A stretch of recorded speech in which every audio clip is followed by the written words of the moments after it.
Hey there, thanks for being here. Today's video is going to be all about well and septic systems here in Cape Coral, Florida. If you're not familiar, the northeast and the northwest sections of Cape Coral, largely the homes are still on well and septic systems there.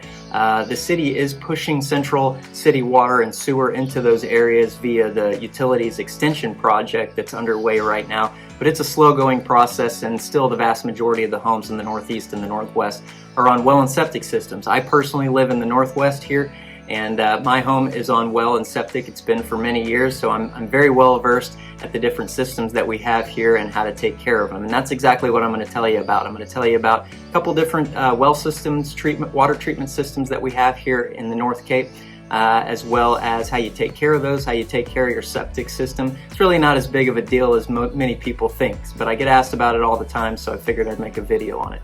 I'm also going to go over the city's utility extension project, where we are at right now and what to expect in the future with that. So make sure you stick around to the end of the video. If you're not familiar with this channel or who I am, my name is Dustin Guthrie. I'm a longtime resident of Cape Coral, Florida. I'm a near 20-year real estate broker here in Southwest Florida, and I do a video like this every single week, just really good informational topics on Southwest Florida. It's not always about Cape Coral. Sometimes it's about Fort Myers, Punta Gorda, anywhere down here in Southwest Florida. So if you're interested in Southwest Florida, maybe you're moving to Cape Coral or moving to Punta Gorda, moving to Fort Myers, wherever down here, reach over and hit that subscribe button, because I think you'll get a lot out of these videos. I really just try to create a lot of value and give you a lot of good information in these videos, just in the hopes that when it does come time and you do need a realtor here in Southwest Florida, whether you're buying or selling a place, you'll remember these videos and think of me and reach out. My contact information, of course, is on the screen right there. It's also down in the description of this video, and you can call, text, or email me anytime. I'd love to speak with you, love to hear about your real estate goals and tell you how I can help you out with those. All right, so with that said, let's get right into the well and septic systems here in the North Cape.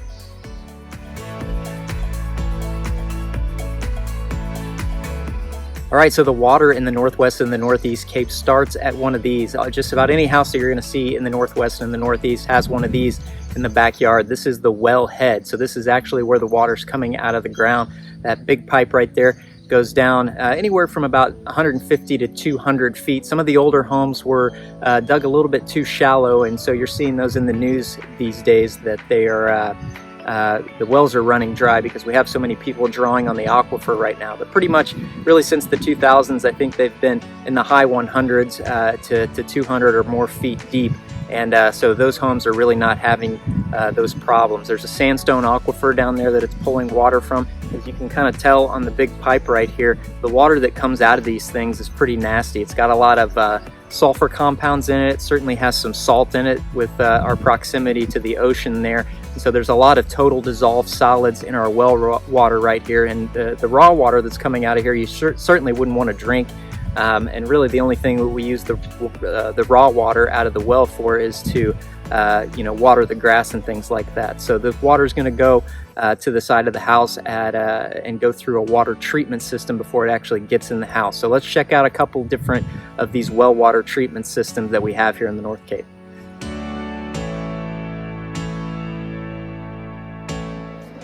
All right, so behind me is your basic well water treatment system. This is kind of the bare bones version of the well treatment system. You've got essentially just a couple of filtration tanks right there that the water goes through, takes out some of those dissolved solids in there, makes the water a little more palatable. It's certainly drinkable. It's still not great with these basic systems.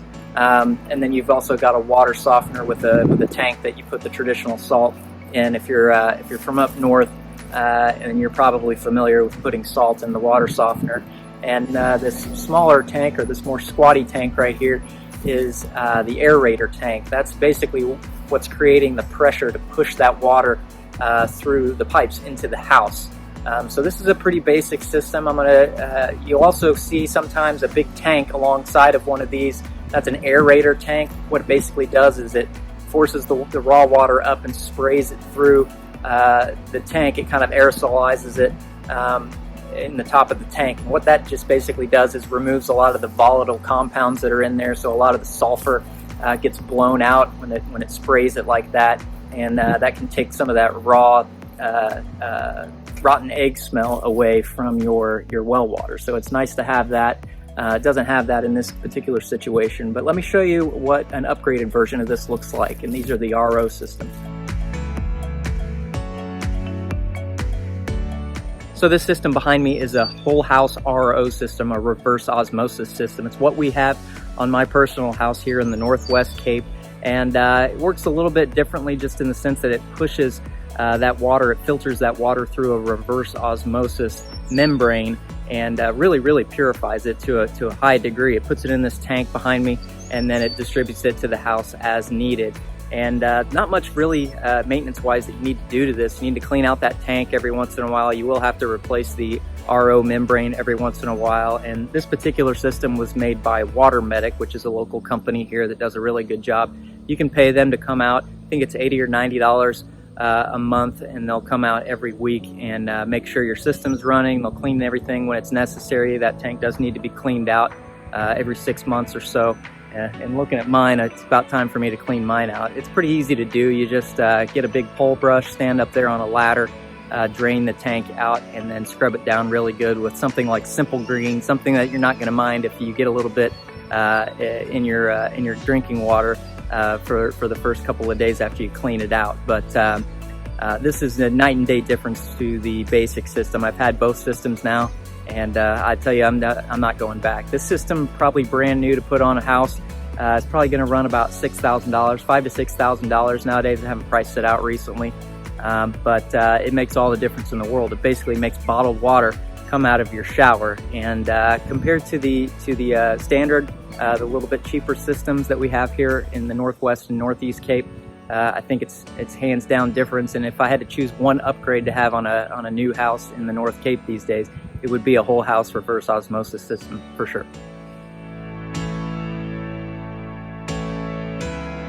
All right, so your typical Cape Coral septic tank is usually going to be located underground in the front yard. In this particular case, this is a brand new construction home that we have for sale right now.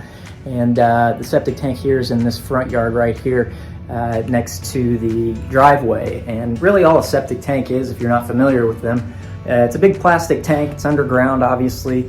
It consists mainly of the tank, the plastic tank itself, and then a gravel leach field.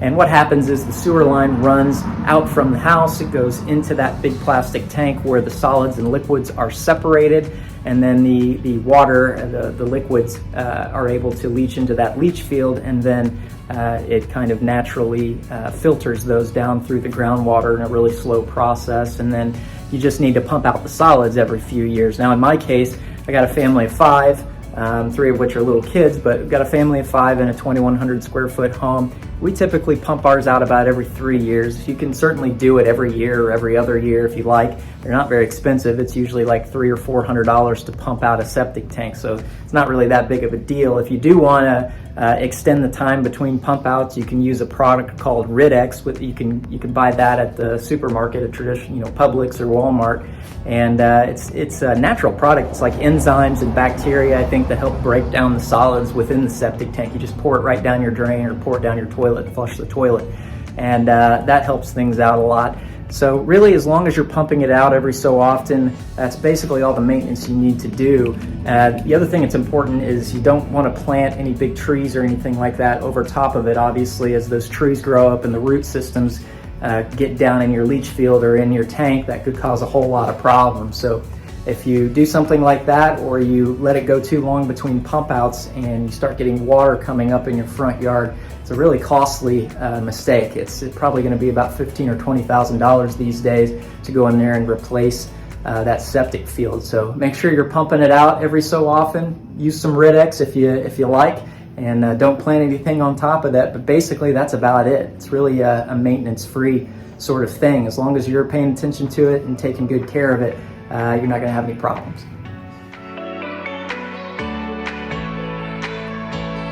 All right, so let's talk about the Utilities Extension Project. It's an ongoing project by the City of Cape Coral right now, and they're pushing these city central water and sewer lines into these northern parts of the Northeast and Northwest Cape that are currently on these well and septic systems. So currently right now they're in the Northeast. If you take a look at this map, this is what this extension project looks like. These are the timelines from the city. You see they've broken the northern parts of the city up into these different sections, and they're going to piece them off one at a time. Right now they're in North 1 over there. They've actually subdivided that into 2 sections, as you can see here. And next on the docket is our area over here in the Northwest in North 3. Now it says they're going to get started on this next year in North 3, and just quite candidly, from what we've seen, it just seems like this project has continuously run a little bit behind schedule. So I would be very surprised if they get any meaningful start on North 3 next year in 2025. Maybe I'll be surprised, but I would be a bit surprised to see that. Maybe they'll get some of the initial first steps going in 2025. But what can you expect when they come through your area of the city? Well, basically they're going to come in, they're going to dig up the streets to put the sewer infrastructure in, and they're going to bring both potable water that goes to your shower and non-potable water, which is used for irrigation. And so when that comes in, they're going to repave all the streets, obviously, after they put the sewer infrastructure in, and it's going to put everybody on that city water and sewer. So you'll have a bill from the city every month versus the well systems now where you do not have a bill. And there's some pluses and minuses to each of that. Obviously, central water is a good thing. And a lot of people that are moving to this area 100% prefer central water and sewer to septic and well water systems. So it's good in that it'll be a reliable source of water for the homes here. It also is going to bring the infrastructure in to the point where you can have fire hydrants in the neighborhood. Obviously, that's a safety concern in these areas. Without central water, we don't have fire hydrants here. So when that comes in, obviously that'll be a little bit safer for those neighborhoods. And you're also sometimes can see some insurance discounts on your homeowner's insurance if you have fire hydrants on your street. So that's a great thing. Downside to it, well, when they come through an area and they put that infrastructure in, you're going to get hit with an assessment, a utility assessment. And generally right now, at least for North 1 over there, it's about $33,000. Now you don't have to pay that off all at once.